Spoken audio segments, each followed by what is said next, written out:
Chapter 2. The word that Isaiah the son of Amoz saw concerning Judah and Jerusalem. And it shall come to pass in the last days, that the mountain of the Lord's house shall be established in the top of the mountains, and shall be exalted above the hills, and all nations shall flow unto it. And many people shall go up and say, Come ye, and let us go up to the mountain of the Lord, to the house of the God of Jacob.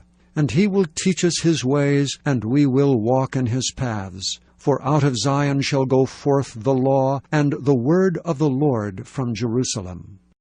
And he shall judge among the nations, and shall rebuke many people. And they shall beat their swords into plowshares, and their spears into pruning hooks. Nation shall not lift up sword against nation, neither shall they learn war any more. O house of Jacob, come ye, and let us walk in the light of the Lord. Therefore thou hast forsaken thy people, the house of Jacob, because they be replenished from the east, and are soothsayers like the Philistines, and they that please themselves in the children of strangers.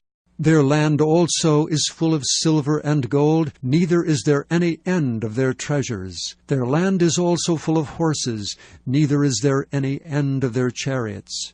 Their land also is full of idols. They worship the work of their own hands, that which their own fingers have made. And the mean man boweth down, and the great man humbleth himself. Therefore forgive them not. Enter into the rock, and hide thee in the dust for fear of the Lord, and for the glory of his majesty. The lofty looks of man shall be humbled, and the haughtiness of men shall be bowed down, and the Lord alone shall be exalted in that day.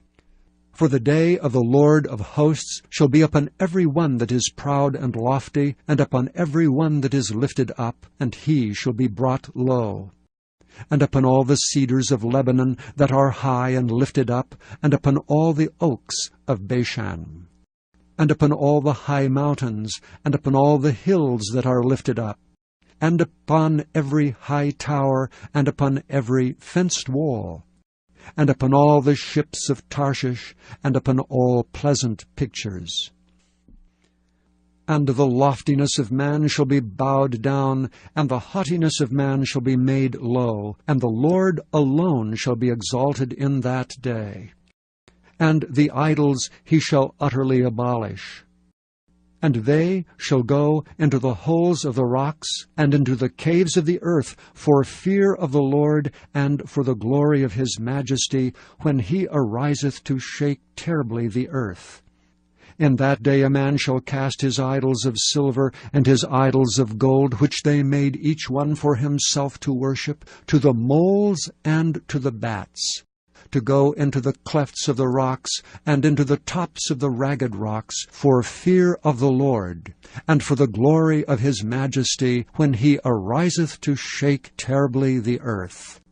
Cease ye from man, whose breath is in his nostrils, for wherein is he to be accounted of?